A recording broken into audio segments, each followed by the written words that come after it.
Hey everybody, welcome back to the Senators Roundtable. I'm your host Jacob Billington, and welcome to episode 52 of the Senators Roundtable, the first time that we have recorded with the Ottawa Senators in a playoff spot. So we're gonna find probably some way to make something negative out of it, like we usually do. But yeah, we'll just dive right into it. Over the past 7 games that Linus Ullmark has played, he has been absolutely unreal. He's allowed 5 goals in his last 6 games, and he's been the best goalie over that last 7 game span. However, whatever date that goes back to, he's been unbelievable, and that's kind of what Ottawa needed him to be. Now, if he's been kind of above average, I still think that the Senators win most of those games that they played. Like if he allows one or two more goals, they're usually winning by at least a goal or two. Um, yeah, is first of all, what impact is Linus Ullmark really having on this team? Does it go more than just um, being a good goalie, or is he having a bigger impact on the team? Start with you, Paul. Well, there's no question. If you look at him, he's come alive. He's turned into the goaltender that Stales predicted he would be. I remember a few weeks ago when everyone was down about the mouth about Allmar's performance. Stales was pretty clear. Hey, we're going to get him to where we know he can play, and he's done that. And I think it must be nice if you're playing in front of them, in front of Allmark, to have confidence that you've got a guy backing you up that can stand on his head and make the saves that he has to make to keep you in the game. So it's been a long time since Ottawa's had that kind of goaltending. Yeah, Dayton. I completely agree. When he was brought in, he was expected to be the top goalie, and then he took some time adjusting to the system. It's not the Senators, I don't think, have a clean system, and they're working out a lot of the kinks that have been in place for like 5 years. Even though there's new coaches, even though that there's new players, there's a lot of that, I guess, residual mentality, I guess, that has been tough to shake. Like you can't really blame anything else when you keep bringing in new defensemen and new forwards and new depth, and it's still the same problems, right? And we were seeing that throughout November, and finally something has started to click, and I think we're seeing a team that is finally like working together, where they're getting over that hump. They are seeing things a little differently. Maybe this is what hope looks like. Yeah, I put out a tweet the other day that this is the first time that Brady Tkachuk has played in an NHL game that the Ottawa Senators were in the playoffs after the month of October. And that's an Wow. unbelievable. I didn't fact check that, but I'm pretty sure. Like that's unbelievable. This is his what, 7th year, and this is the first time he's playing meaningful games after the month of November. Mhm. That's pretty pathetic on the franchise's part. And I think Linus Ullmark is a huge part of that. Obviously, I mean, the Senators just signed him for 8.25 million. Um, but I think Brady Tkachuk in that game against Seattle, I did not see Brady Tkachuk skate that well ever. And I think he's really feeling it. I think he's feeling really confident that this team is in a playoff spot. His morale is finally like starting to get close to where you hope it has been for the past like 4 years. And a lot of players, they're just playing so well right now. And they're just kind of, I think it all stems from the vibes that Linus Ullmark is bringing. Mhm.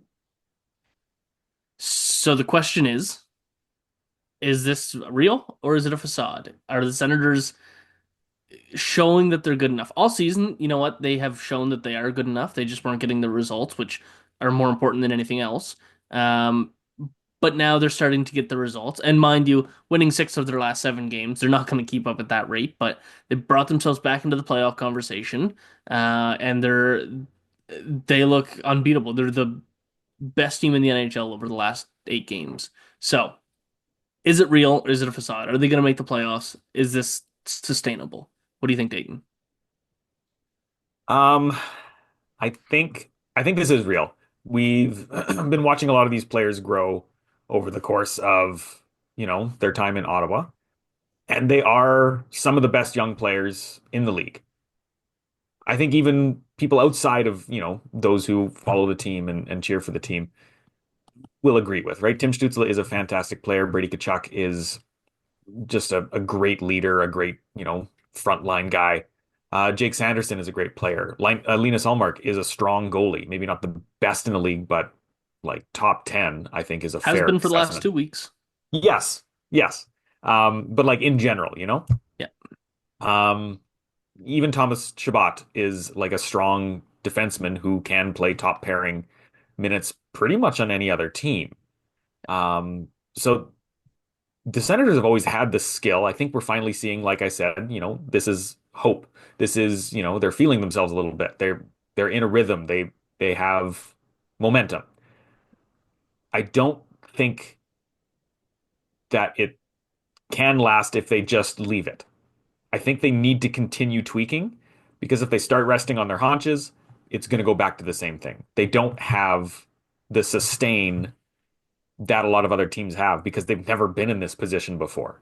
Like you said, this is the first time since after November that Brady Tkachuk has played a meaningful game. And Like mind you, that's like we think that to put it into perspective, how how long Brady Tkachuk has been on this team. Actually, Dayton, continue. I'm gonna make sure I'm gonna bring something up. You continue. sure. So yeah, I think like this team is good, but it's not quite there yet. And if they leave it, it will regress. So this is a strong team. It can get there, but it still needs a little bit of that extra help. And I would hope that Steve Staios would go and make some changes to some of the areas that like need some support. The defense still needs a little bit of tweaking. It's not perfect, especially that third pairing, right? Um, the depth scoring, some of it's been really good, some of it's been problematic. You have to keep working on it, and you got the important guys firing on all cylinders. Now the whole team needs to continue building to that. And I think if that's the case, that's a playoff team. So to put into perspective how long Brady Tkachuk has been in the league, I just pulled up the roster from his NHL debut. It's first of all, it's not pretty. Um, I know you guys. I have another game for you. So I'll list the forwards. So Mikhail Bodger, Matt Duchene, Ryan Dzingel, Alex Formenton, Magnus Pajärvi, Tom Pyatt, Bobby Ryan, Zach Smith, Mark Stone, Chris Tierney, and Colin White. So who were the defensemen and starting goaltender? Well, the gimme is Eric Carlson. No, Wow. they did not play together. Or not in his debut. Who Um, wasn't he? I don't know why he must have been injured or something. Because this Oh, was 2018.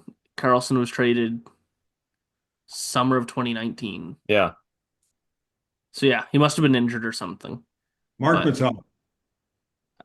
Mark Mathot also not in the lineup. He was claimed by Vegas that summer. Borowiecki. Yes, he's one. Okay. Zaitsev. He was not in the lineup, and neither was Connor Brown. So I don't think that deal was done yet. Okay. Happened later, I guess. Oh, who were the other defensemen? CC. Cody CC. Here's a pretty easy hint. One is still with the team. You had to be Shabbat then. Shabbat. Who was the best defense partner that Shabbat had before Nick Jensen? Ooh, blanking on some of those guys now. I'd forgotten a lot of those forwards were on the team. Yeah. Uh, Dylan DeMello. right. He Yeah. was there for a cup of coffee. And then you probably won't get these other two unless you have a name at the t tip of your tongue now. Um, ooh, uh, I don't know if he would have been there at that. Hainsey, was he there at that point? No, I forgot Hainsey was even a senator though. That's a good pull. Yeah. It was Maxime Lajoie and Chris Weidman. Oh, Weidman, yeah. And starting goaltender. Anderson. It was not Anderson. So who was Anderson's backup? Brady Tkachuk's first game in the NHL. Starting goaltender. Was it was it Hamburglar? It was not. I don't think he's in the league anymore. That era. This was one of two games that he played that season, and that's the last time he played in the NHL. It was Mike Condon. Oh, yes. Okay. Yeah. Gettable, but not the Yeah. first one to come to mind. Yeah. That's a pathetic roster, and it is finally starting to look good for him. No kidding. Yeah. Yeah, so Paul, is this real? Is it fake? Are the Senators legit or no? Well, are they the real deal? You know what? We're about to find out. And the reason I say that is between now and January 3rd, they play 7 games on the road. And only one of those games is going to be a game that, at least on paper, they should roll over the other team, and that's against the St. Louis Blues. But if you look at the remaining 6, they're going to be doozies. I mean, tonight you've got Calgary, who's fighting for a wild card spot. Then they go to Vancouver, play the Canucks, and they're fighting tooth and nail for a wild card spot. And then it gets worse. They'll suit up, against the Oilers, number 3 in the Pacific. They'll take on the Winnipeg Jets, best team in the league. Hot on their heels are the Minnesota Wild, and they're one of the teams that they'll be taking on. Dallas Stars, I think they're number 3 in the Central Division. So this is going to be, between now and the new year, this is going to be a real test. I don't want to rain on their parades. Sure, the Senators are surging. Everybody in Ottawa is happy. They're starting to sell tickets to the Stanley Cup parade down Elgin Street. I'll probably be lining up myself on the weekend to buy some. I can get you guys some if you're interested. But the reality is that, in their last 10 games, they've won 7 of them.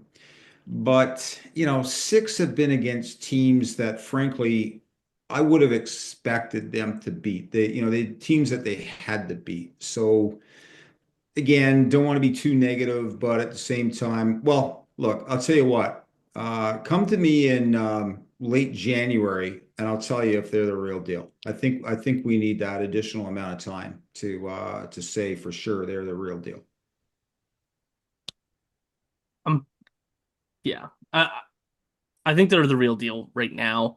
They're not going to sustain this good. I think that they're where they should be in the standings right now. Um, Maybe they could be a little bit better. They're right on the heels of the Bruins, which I mean they're probably biting themselves for trading Ullmark to Ottawa at this point. Um, but yeah, it's there's no reason to think that this isn't a real thing. So I was just trying to find it too. Paul, you started that out by talking about the road trip that they're going on. Um, this is the longest road trip in Senators history, and I believe that they had three road trips in their history that were 7 or 8 games. So this is like very, very long. And I believe among those three, Sportsnet had the graphic up, but I think in those three road trips that were a combined 24-ish games, they had 3 wins, Hmm. 3 or 4 wins. It was something ridiculous like that. Um, so this one's already off to a really good start by those standards. They've already tied their their best on those road trips. So, um, yeah, hopefully they can keep it together and keep rolling on this trip. Road teams have a way, of bringing teams together, right? You're on the road, there's no family around, it's just you and your teammates, and so they could come out of this a different team. They could take it up a level, but Yeah. they need to because by Christmas, in my estimation, the competition level in the league ramps up a notch or two. So, and then it ramps up again approaching the playoff deadline. So, the Senators need to demonstrate that they've got more to give and they can and take it up a notch or two. It's Christmas after all. I think it is Yeah. great though that they are beating the teams that they should beat because that wasn't always the case, right? Right. They'd go up against a team like Chicago or, Pittsburgh, who's struggling Yeah. quite heavily, and they would lose those games. And then Yeah. they go up against the Maple Leafs, first in the league at one point, and beat them, right? They were so inconsistent. And now we're seeing a consistent beating of the teams that they should be beating. And so to me, that shows that this is the real deal, right? They need to keep pushing forward. They can't, just say like, oh, we've made it and we're good. The rebuild is over. Um, but this is the direction that they should be heading. And yeah, I think they're finally, hitting that stride that they should have been hitting all along. One thing I think I actually I'm going to go back and look at it, but how many games have they won where they won it by one goal? And I think that's important in this league. I think it was Daryl Sutter said one time, "This is a one goal league. You've got to be able to win one goal games," and that's something that they hadn't done in the past. So I'll have to look at that stat. Yeah. And so I mean, back to the road trip thing. The Senators were they had two 5-game road trips last year, one in December, one in January. How many wins did they have in those 10 games? Uh, Not one. no. They had 0 wins in those two 5-game road trips. Oof. So they're already off to a pretty good start on this No 9-game road trip. kidding. All right, so we are all kind of in agreement, but some a little bit skeptical of that this is a real thing. The Senators are the real deal right now. Do they need to add? And if so, what do they need to add, Paul? Well, I mean, this is the first time in a long time that I think we can say Steos at the trade deadline is going to be a buyer. I mean, when's the last time the Senators could say that? Um, I came out with a piece today arguing that they needed to improve scoring in their bottom six. They're not pulling their weight.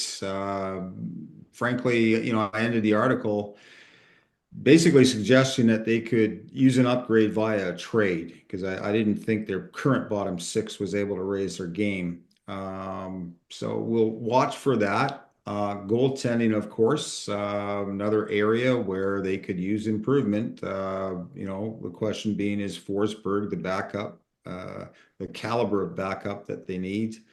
We discussed though last week that it's going to be tough for them to find a goaltender. And hey, while we're at it, why not add a defenseman, especially to the third pairing? Yeah, I think so. Would you go for a left side or right side? I mean, I think I know the answer to that, but do you try and bump Tyler Clevin out of the lineup, or do you go for one of Jacob Bernard-Docker or Travis Hamonic, assuming Zub is in the lineup? I'm taking Jacob Bernard Docker out. Yeah, Still, okay. yeah. And before I ask you, Dayton, about any additions, the Senators have a 7-3-1 record this season in one goal games, Paul. So they've had 11 games this season that have been decided by one goal, and they've won 7 of them. They won 7. Yeah, Okay, there you go. out of their 16 wins. So they're winning the one goal games too, which is good. Daryl Sutter would be Just proud. totaling that up. So Dayton, do they have to add? And if they do, what do they have to add? Yeah, like I said, they can't just sit back and think that this is good enough.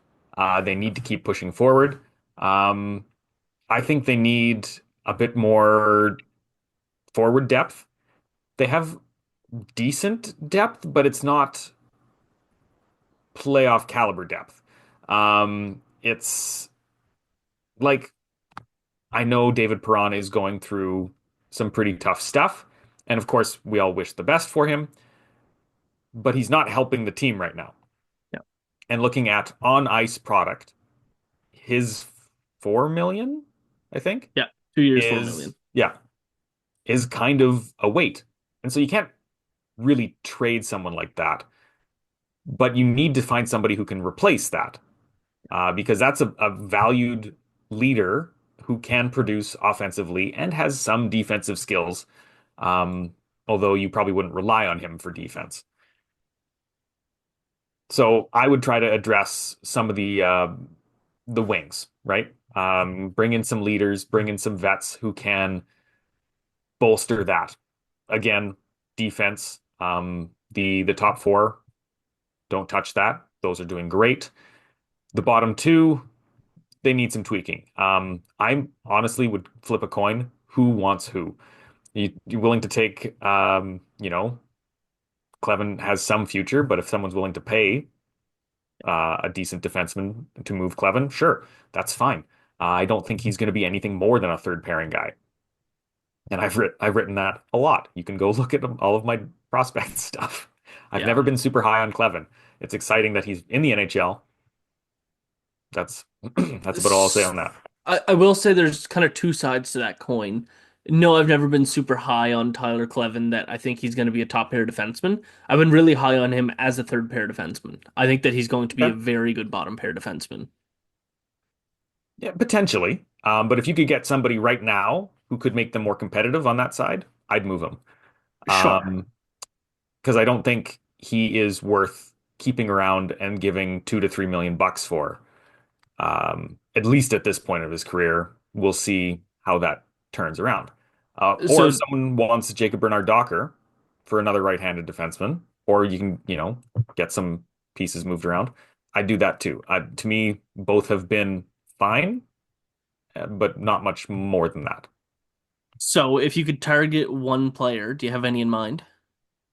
I don't, unfortunately. I've seen some interesting players pop up. Uh, Parsonen, I think, in Juuso Nashville. Parsonen. That would be good. That would be a pretty good ad.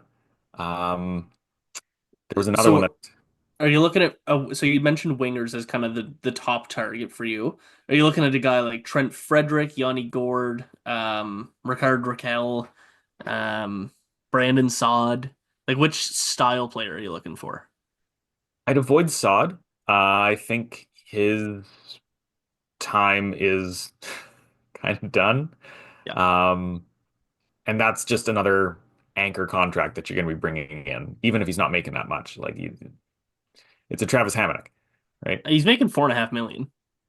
Okay, so a really expensive Travis Hamonic. Yeah. Um, Gord, I don't mind. I think that's interesting. Frederick, that's a bit more intriguing. He has a little bit of that sandpaper to him. Um, Raquel hasn't been the same player he was in Anaheim. Yeah. I'd be more hesitant than that, but less hesitant than adding Sod, if that's my ranking, I guess. Fair enough. Yeah. Raquel's got 24 points in 33 games this year. And I know it's not all about points, but um that's not bad. That's better than I thought. That is better than I thought as well. I'd still be hesitant though, because he's had some rough seasons. Yeah. Paul, did you have any specific players in mind that you'd want to see targeted? No, not really. But when you mentioned Raquel at what did you say, 24 points in 33 games? Yeah. Wow, that's way better than anyone else in Ottawa's bottom six. Yeah. And I mean he is playing in the top six with Pittsburgh. He is 31 years old, making $5 million for the next 3 seasons, I think. Which isn't necessarily a bad thing if Ottawa's looking to target. If they could trade Perron and an asset for Raquel, I think that makes sense. If Pittsburgh's willing to do that. Raquel is kind of what everybody hoped Perron would be, and Perron just hasn't. It's just not working out in Ottawa right now. And that's not necessarily even anything against him. He's just had a really bad hand dealt. I still want to see it work, but if Mhm. they're going to be making a move, it does make sense to move Perron at this point. But you Yeah, also don't want to do him dirty after just signing him. Yeah, and that's the tough part. Yeah. So I get it. Even if he's a passenger for the rest of the year, he's just had such a rough go. Like his daughter was born with some health issues, and then he's dealing with injury. Everything's just kind of been hush hush around him too. So uh, I don't know. I don't hold anything against the guy. I don't think he's been a detriment to the team, or his $4 million has been that negative. And I do think that when he comes back to the lineup, he will be a positive asset. Perron Mhm. is a great player, especially at $4 million. But so far this year, it just hasn't been able to get figured out. So No, that's for sure. It's definitely not a Derek Stepan situation, uh, exactly, which was kind of a mess from the beginning. And this was always a good start, and it's just things happen, you know? yeah. What do you I've heard a name pop up in trade rumors. I don't know if Ottawa is connected at all, but what do you think of Dylan Cousins? I've heard I that. think that it would cost Pinto plus, Would you pay which Pinto plus? I would, but $7.1 million is a lot of money that Ottawa. So like it would have to be Pinto and Perron. Yeah, I wouldn't be against moving Pinto or Greg um for Cousins at all. Yeah. I wouldn't hate that. What if it costs Norris? I don't think I would do Norris at this point. Norris has been really impressive this season. And I know it was like 3 weeks ago we were talking about let's trade Norris for him. Let's trade Norris for him. We were talking about that, but I don't know. Norris has been pretty good this season. The money's not that different. Norris is what he is. Cousins hopes that he can get to Norris's level for 800,000 less dollars. And see, I personally would take the risk. I think Cousins is a fantastic player.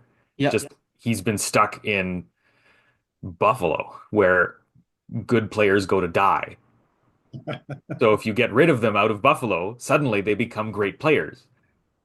Look at literally everyone who's left Oh, Buffalo. 100%. And I think Dylan Cousins is a great player too. Yeah. I think Josh Norris is also a great player. And I think that they're Yes, very, very similar. but you can't pay little for great, right? Right. What? So you're probably going to have to pay an additional asset. Is Norris for Cousins a one for one in your mind? The money for sure is, right? If you have to make the Yes. salary cap work, that Yeah. works great. Um, I think because Norris has more points and Cousins is younger, I would do that one for one. I don't think I would. It's very close. I think like Cousins and a second round pick. I think I would like that makes more sense to me. Or Cousins and a decent prospect makes sense. I just I really think that Cousins in full form is what Josh Norris is right now. So I don't see much of a reason to make that move. But I also understand that you look at Sam Reinhart, you look at Jack Eichel, you look at um, Ryan O'Reilly. Ryan O'Reilly, like everybody that Buffalo's moved on from. You're right, they do better outside, but I still think that a really good Dylan Cousins is what Josh Norris is right now. Yeah, I like Cousins' physicality a little bit better though, because he Yes, came that from is. the WHL. He has a little bit of that grit to him. Um, he might be a really good complementary piece to someone like Brady Tkachuk, even though they would be playing on different lines, right? That gives, all of a sudden, after Brady Tkachuk, you have Dylan Cousins lining up in a face-off dot, and you have to deal with another pain in the side, uh, who's just going to make life miserable. That put him with what if Ridley Gregg goes up into the second line? All of a sudden, that's just the worst, you know? Yeah. And like I don't disagree with anything that you're saying. I just it's so close for me. I think I'd rather just stick with the sure thing that Ottawa has. Yeah. Paul, do you have any thoughts on that? No, Cousins or Norris? just echoing what Dayton was saying. If you bring Cousins in, you've added to like now you're really establishing your character, your identity. You're a hard team to play against. I don't know that Norris has that nasty streak in him. He's more of a finesse guy. And add Greg and Cousins to the mix with the Chuck. You're going to have a nasty team.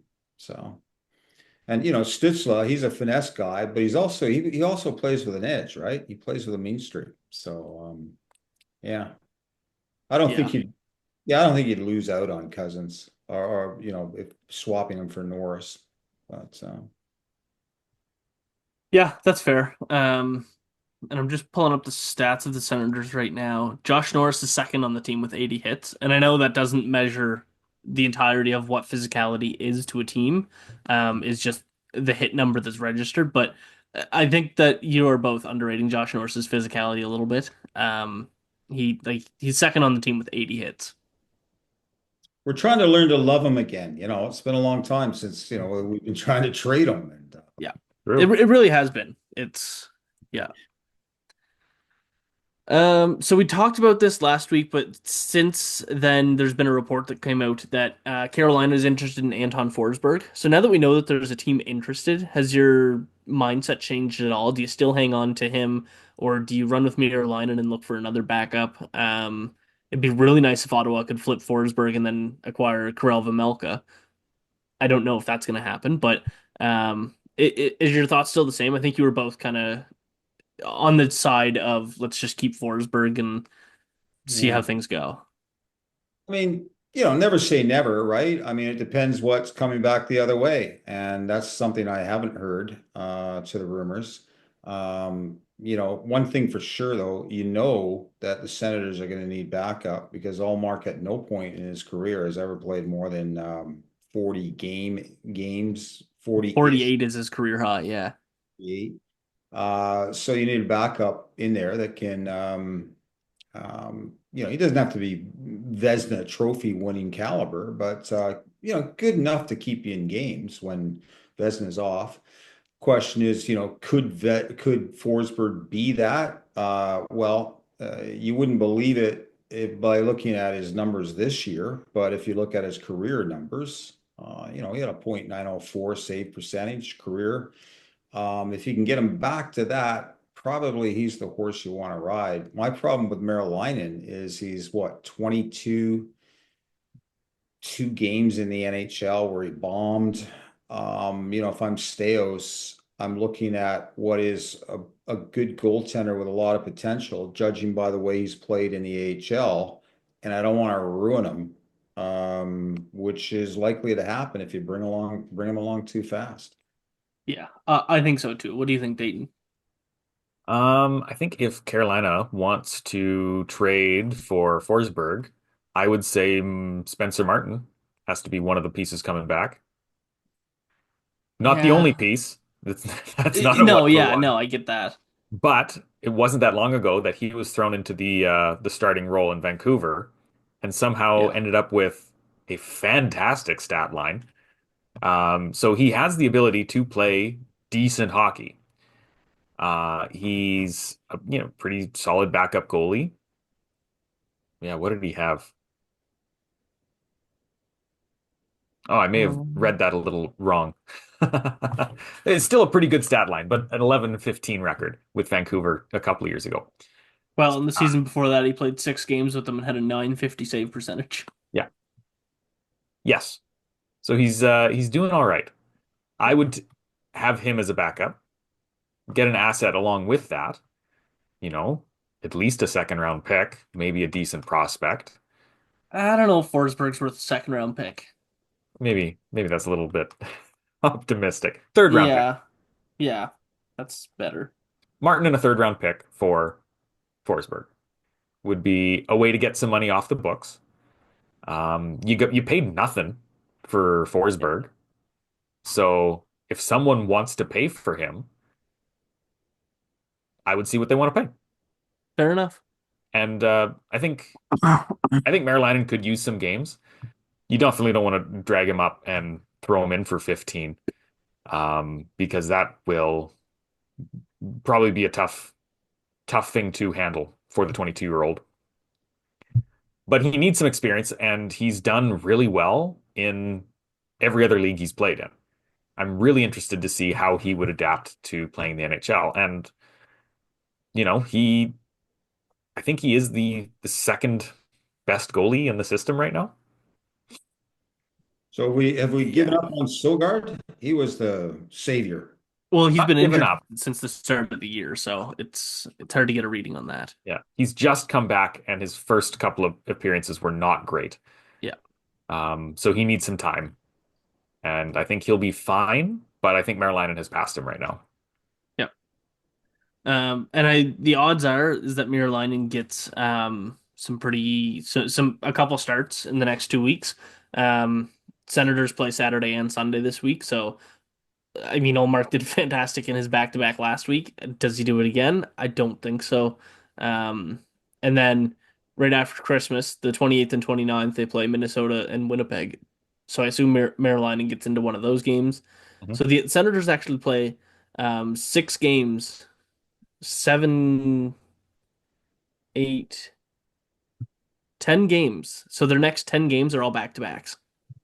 Hmm.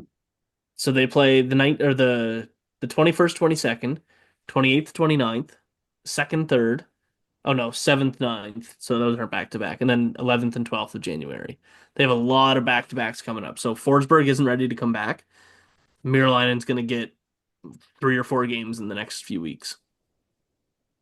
Which is perfect for him. I'm really excited to see how he adapts and if he can kind of respond to the pressure. So after tonight against Calgary, Ottawa plays Vancouver and then Edmonton. Which one do you give Ullmark? Which one do you give Miralainen? I'm taking Ullmark in the Oilers. Yeah, I think you need him in that game.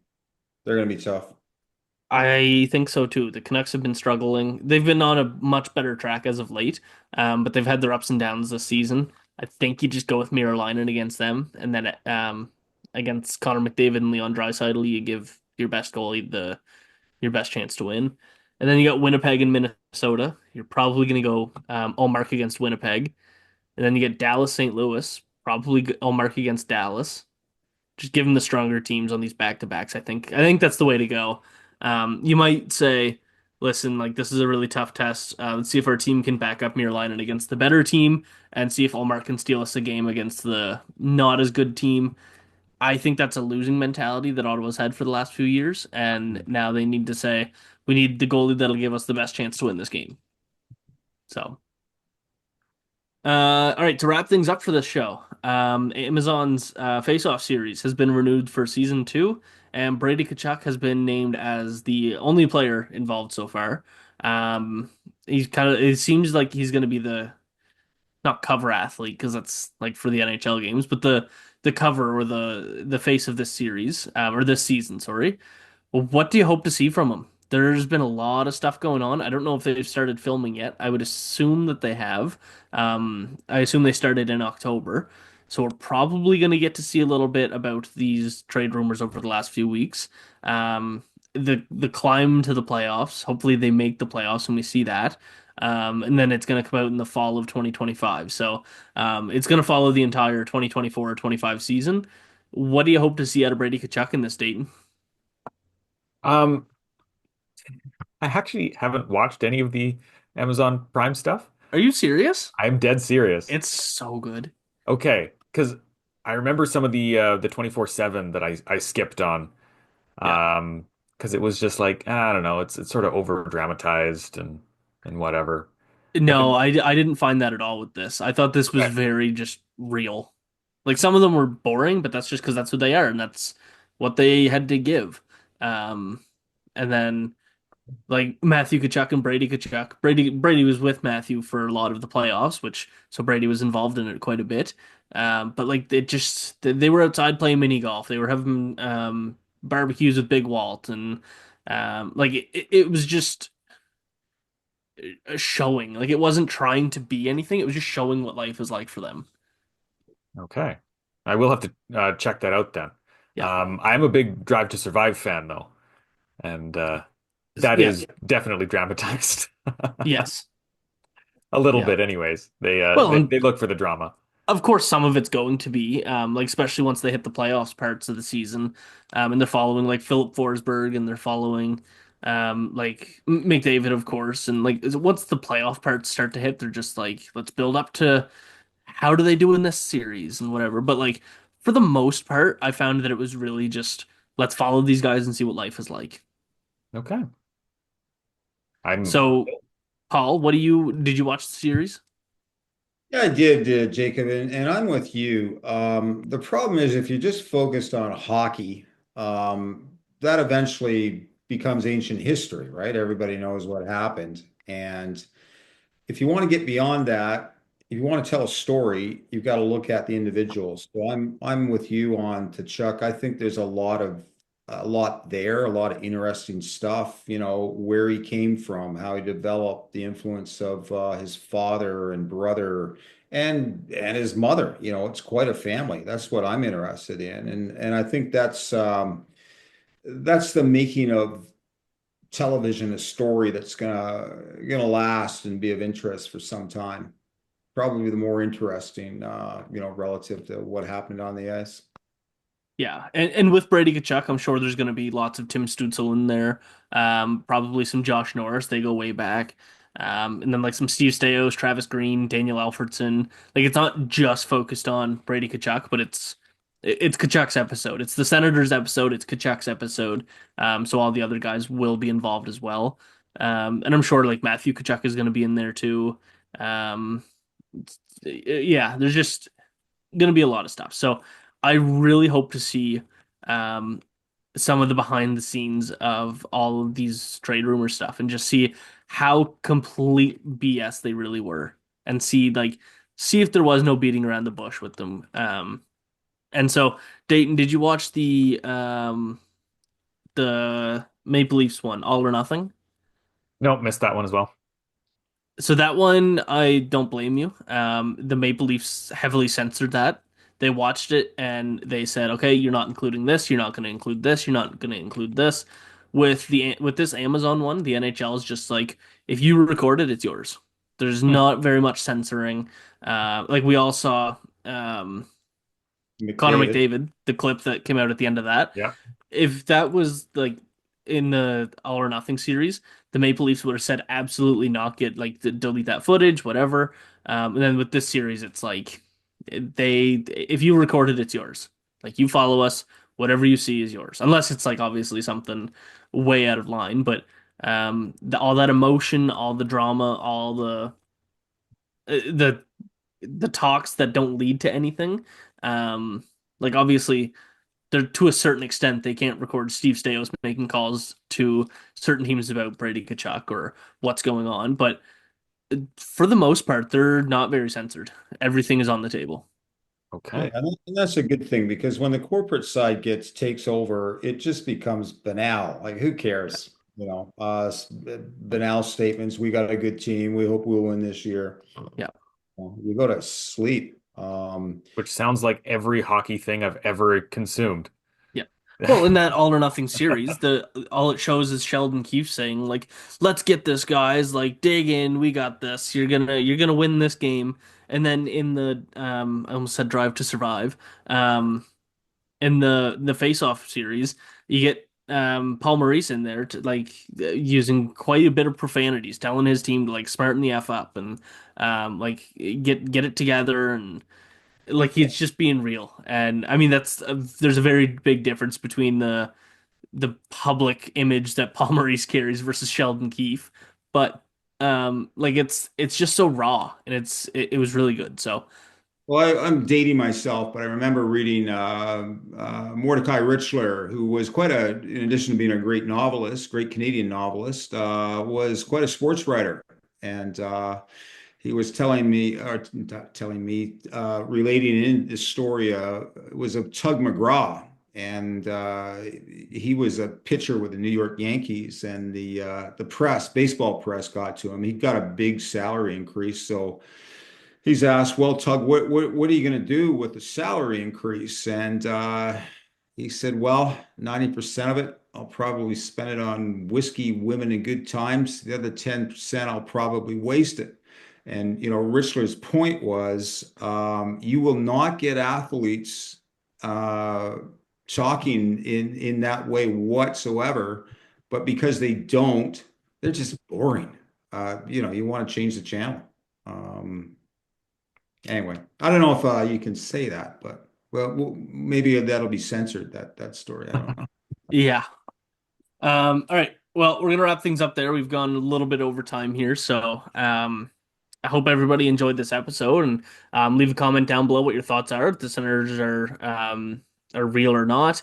And if you have any questions for next week's episode, make sure to leave them down there as well. Actually, next week's episode, I don't know what the plan is for that because next Tuesday when we usually record is Christmas Eve. So we'll have to find another time to get something out, but we will get another episode out to you. So leave any questions you have down below, and we'll see you next time.